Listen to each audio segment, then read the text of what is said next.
Vamos falar do segundo centro, o centro sacral ou sexual, Swadhisthana.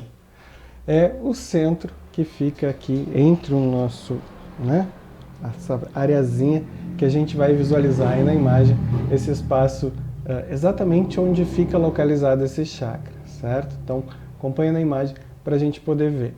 Esse centro, que é o centro da energia criativa, é o centro onde a gente aproveita a vida através dele. Por quê? Porque ele é o nosso centro da síntese.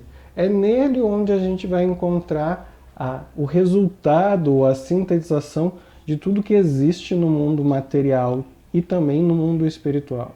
Esse é o espaço onde nós vamos encontrar a saída do nosso yin e do nosso yang, nossa polaridade densa e nossa polaridade sutil. É onde as coisas se sintetizam, onde as ideias se encontram para se tornar um só. É o nosso espaço do eu, é onde o nosso eu se realiza, é onde a nossa personalidade se manifesta.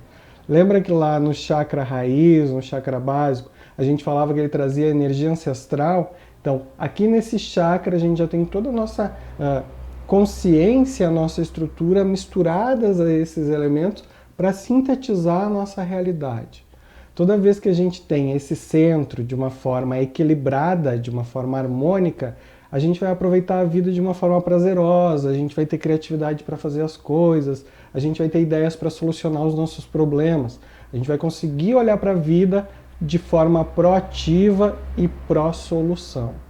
Só que em muitos momentos nós vamos encontrar na nossa realidade e também na realidade das pessoas que nós encontramos nos grupos desequilíbrios. E esses desequilíbrios é aquilo que a gente precisa trabalhar. Muitas vezes esses desequilíbrios vão ter origem de N formas, lembrando que eles podem ser de planos internos, e daí a gente vai aprender mais pra frente a trabalhar essas frequências de planos internos, ou eles podem ser de planos externos, e a gente também vai aprender a trabalhar com essas frequências de planos externos. Muitos elementos do nosso dia a dia podem desequilibrar esse chakra, uma vida sexual agitada, conturbada, uma vida longe da criatividade, um processo de crescimento muito castrado, muito cheio de regras, muito cheio de não fazeres, ou um crescimento muito livre, muito oportunizado, sem regra nenhuma. Então, os extremos vão sempre desbalancear de alguma forma esse centro, certo? Até porque ele é o centro da síntese, ele precisa aprender com as relações para seguir o caminho do meio. O caminho cinza não é nem a luz e nem as trevas. É o caminho do meio, onde a luz faz sombras e as sombras nos refrescam às vezes, né? Dá para dar aquela descansadinha, tranquilo. Mas não é esse o nosso objetivo o tempo todo.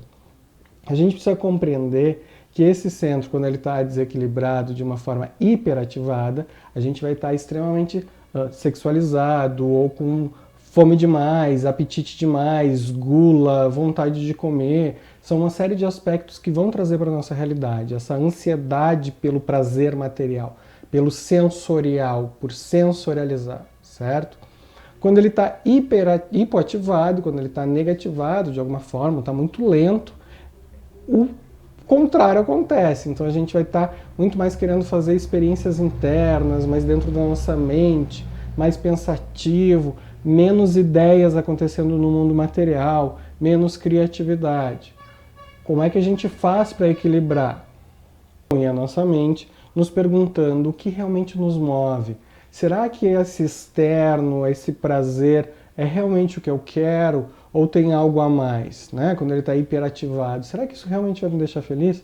E quando ele está hipoativado, a gente precisa se entregar de alguma forma para essa criatividade, jogar o corpo para a arte, para a expressão, permitir que as ideias venham, ler bons livros, entrar em contato com coisas criativas, entrar em contato com a terra, com o material, com aquilo que o mundo tem para nos oferecer.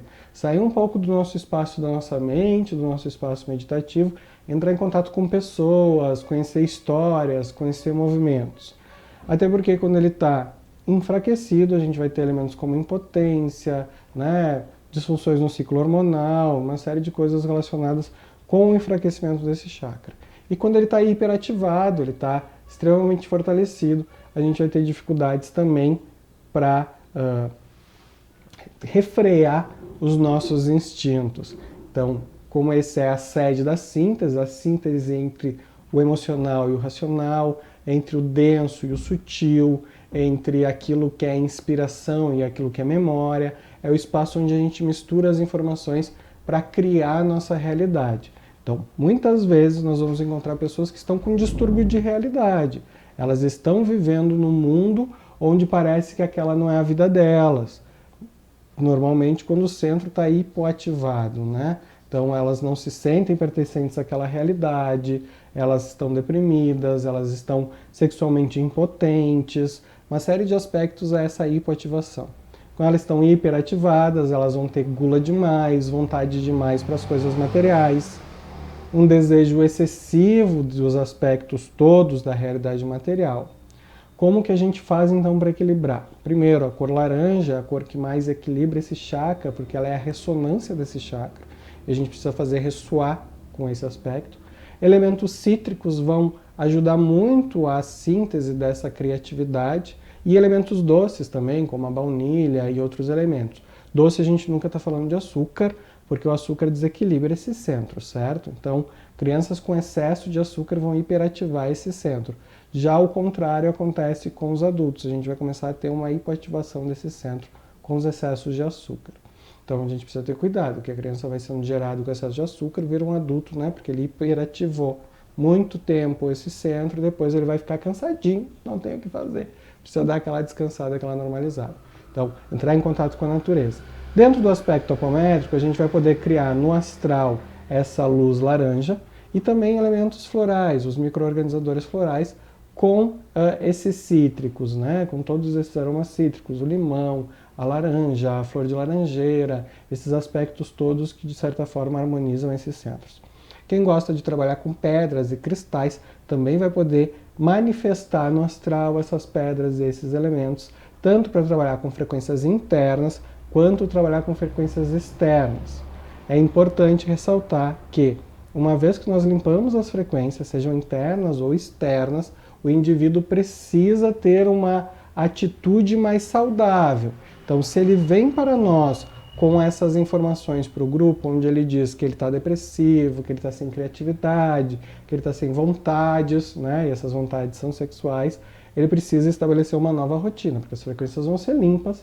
Se foi momentâneo, se foi só durante um tempo que aquele aspecto obsessor estava danificando o chakra, beleza, a gente faz a limpeza, ele volta ao normal, a vida volta ao normal, a pessoa volta a funcionar normalmente. Mas se esse aspecto obsessivo dura muito tempo, ele já vai fazer parte da realidade dessa pessoa. Então, ela precisa girar a vida dela em torno dessa questão da criatividade, da arte, do lúdico, de se permitir se reencontrar, de se redesenhar, para que ela possa, então, fazer com que esse chakra se mantenha alinhado, porque senão a simples limpeza vai harmonizar, mas a rotina e o dia a dia da pessoa vão desarmonizar novamente, certo? Então esse é o segundo centro, chakra sexual ou chakra sacro.